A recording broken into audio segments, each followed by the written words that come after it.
Hey everyone, so today we are going to be doing our Annelid dissection. We're going to dissect a common earthworm, just like the one you would find in your front yard. Alright, so for the external anatomy of our earthworm, first, notice that it is divided into segments.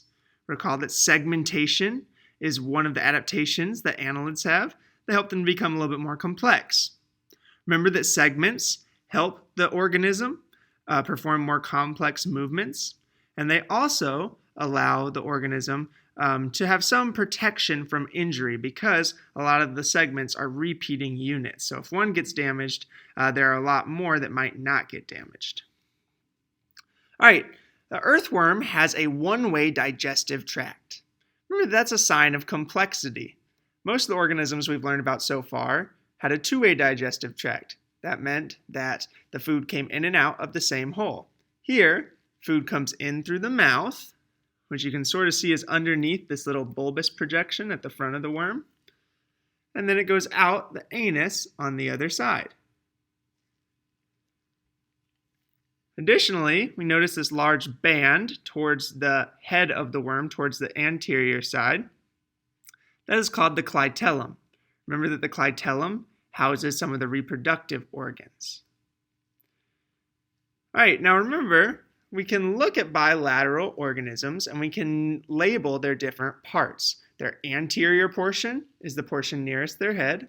Their posterior portion is the portion nearest their backside. Their dorsal portion is their back. On the earthworm, the back of the worm is rounded. And then the ventral portion is on the belly, the bottom side. For our earthworm, the ventral side is flat. If you could rub the ventral side of the earthworm, you would feel that it's very rough. It's rough because of all the setae. Remember that setae are little bristle, hair-like structures that allow the worm to sort of anchor itself in place as it's moving along. All right, now to look at the inside of the worm, I'm going to simply take a pair of scissors, stick them in the mouth, and cut the worm all the way down from one end to the other. I'm going to go ahead and finish this up, and then I'm going to use pins to open the worm up, and then I'll come on back here.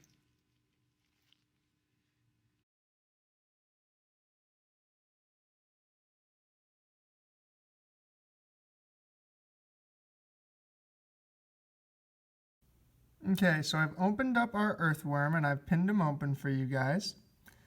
Now, a lot of these features are very small, so I'm going to go ahead and use my phone's camera instead of my computer's just because I can get a little bit closer to them. Unfortunately, a lot of these features are so small that they really are difficult to see over video. So I'm going to go ahead and post a labeled diagram at the end of this video that shows you some of the structures in a little bit clearer detail. I'm going to try to hold this as steady as possible. All right, so right here we're on the anterior end of the worm. Here's its mouth.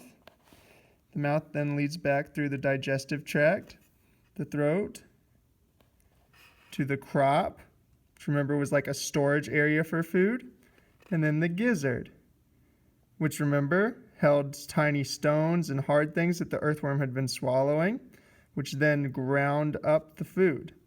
If we look right here, we actually see one of the little hard stones that the earthworm had swallowed and was using in its gizzard. Pretty cool.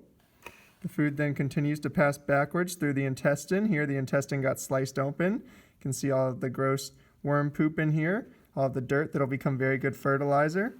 And it continues to go back and out the anus. Here we see a nice section of intact intestine. Now we scoot the intestine to the side. Right here, this sort of white string under here is actually a nerve cord. It's part of the worm's nervous system that allows it to coordinate function around its body and feel things, similar to your spinal cord. Try and get it up. Hold on. There's a little piece of it. All right, if we go back up here towards the head, the anterior region, wrapped around the esophagus, the throat, are a couple little black structures. These are the worm's hearts. And then also, you should see these little white structures. These are the worm's gonads, where its sex cells are produced. All right, that's all I've got for you. Thanks for watching.